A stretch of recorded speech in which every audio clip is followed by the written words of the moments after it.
Welcome you all for the next lecture of business communication. In today's lecture, we will start our fourth chapter, that is writing skills. So, in this chapter, we will first discuss about the business letter. As you know, what is the business letter? It's a commercial letter which is used in the business to communicate with the clients, with the employees, with the subordinates.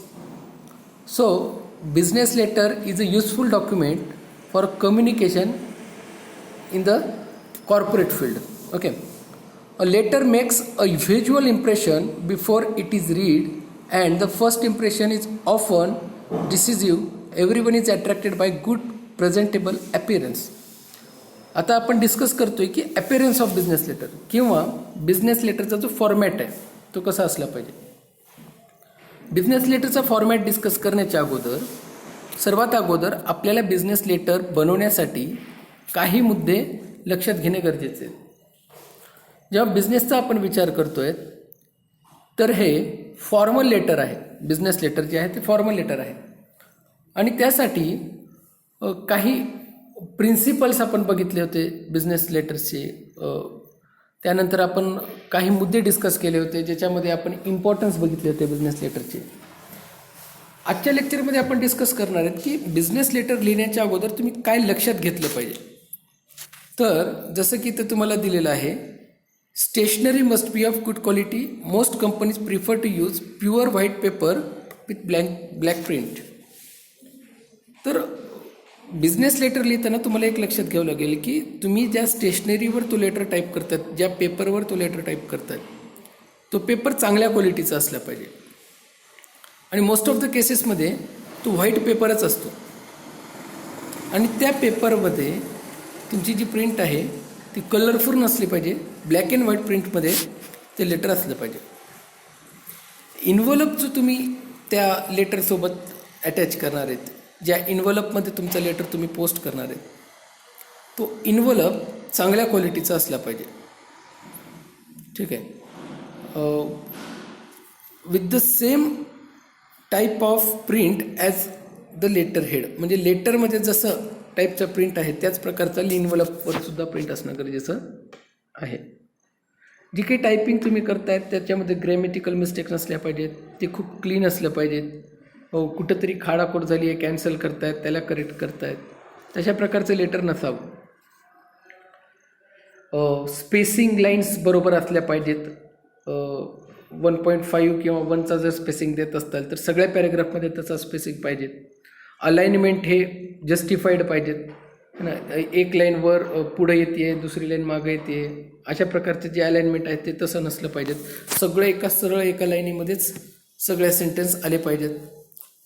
कॉम्प्युटरमध्ये justified जर म्हणलं तर तुम्हाला justified lining करता येतात. त्याच्यानंतर margin जो आहे तो इक्वल असला पाहिजे. अशा ज्या छोट्या छोट्या गोष्टीज आहेत त्या असल्या पाहिजेत. मार्जिन ह्या लेफ्ट आणि राईट साईड दोन्हीकडे असल्या पाहिजेत. तशाच अप्पर साईड आणि बॉटम साईड जी आहे तिथेही मार्जिन एकदम व्यवस्थित पाहिजे. तर ह्या ज्या छोट्या छोट्या गोष्टी आहेत ह्या लक्षात घेतला तर तुम्हाला जो तुमचा बिझनेस लेटर आहे त्या बिझनेस लेटरचं एक इम्प्रेशन तुम्हाला समोरच्या व्यक्तीवर टाकता येईल. आता बिझनेस लेटर टाईप करताना जसं आपण पॅराग्राफवर लक्ष दिलं, जसं आपण रायटिंग ही क्लीन असली पाहिजे त्याच्यावर लक्ष दिलं, आपण पेपरचाही बघितलं की पेपरची क्वालिटी चांगली असली पाहिजे, त्याच्यावर प्रिंट ही ब्लॅक अँड व्हाईटमध्येच असली पाहिजे, हे आपण बघितलं. आता आपण बघणार आहेत की त्याच्या अगोदर जेव्हा बिझनेस लेटर आपण टाईप करतोय त्याच्या अगोदर कोणकोणत्या स्टेशनरीज तुमच्याकडे असणं गरजेचं आहे. तर त्यामध्ये पहिला मुद्दा जो आहे तो आहे लेटर हेडचा. ठीक आहे. आता लेटर हेड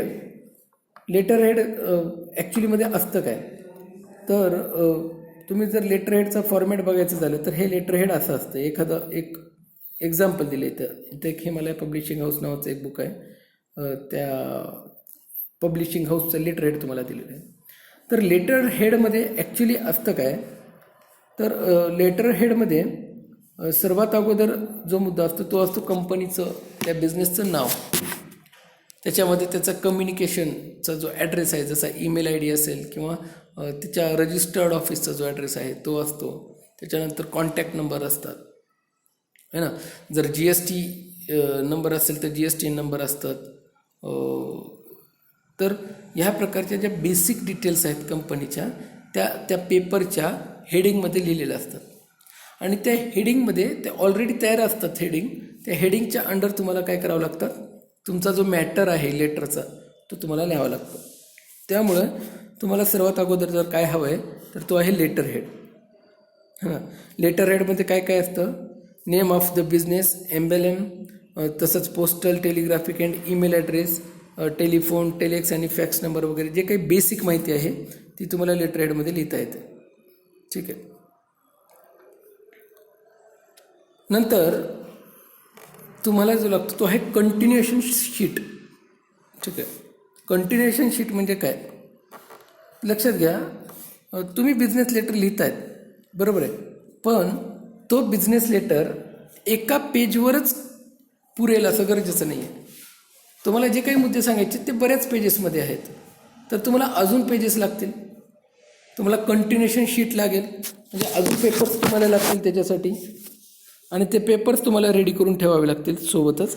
आणि एका पेपरवर मार्जिन वेगळं आहे बरोबर आहे. एका पेपरवरचा जो तुमचा जो स्टाईल ऑफ रायटिंग आहे, जसं तुम्ही फॉन्ट साईज म्हणतायत किंवा फॉन्टचा जो फॉर्मॅट आहे तो फॉर्मॅट असेल, एका पेजवर वेगळा आहे, दुसऱ्या पेजवर वेगळा आहे, दुसऱ्या पेजवर मार्जिन वेगळा आहे, एका पेजवर मार्जिन वेगळं आहे, एका पेजवर तुम्हाला पॅराग्राफचा जो स्पेस आहे तो वेगळा आहे, दुसऱ्या पेजवर वेगळा आहे, असं नसायला पाहिजे. ते जे सगळे पेपर्स आहेत जे तुम्ही कंटिन्युएशनमध्ये लावलात, ते सगळे जे पेपर्स आहेत ते एका स्पेसिफिक आणि सेम फॉर्मॅटमध्ये असणं गरजेचं आहे. नाहीतर काय होईल, समोरच्या व्यक्तीवर, ज्या व्यक्तीला तुम्ही तो लेटर पाठवताय त्याच्यावर तुमचा इम्प्रेशन हा चांगला पडणार नाही. आणि मुळात तुम्ही जेव्हा बिझनेस लेटर टाईप करताय तेव्हा त्या बिझनेस लेटरमध्ये सामंजस्य असणं गरजेचं आहे. काही ना काहीतरी जे फॉर्मॅट्स असतील किंवा सिस्टीम असतील ह्या सेम असणं गरजेचं आहे. त्यामुळं तिथंही तुम्हाला लक्ष देणं गरजेचं आहे जेव्हा तुम्ही कंटिन्युएशन शीट वापरतात. ठीक आहे. त्याच्यानंतर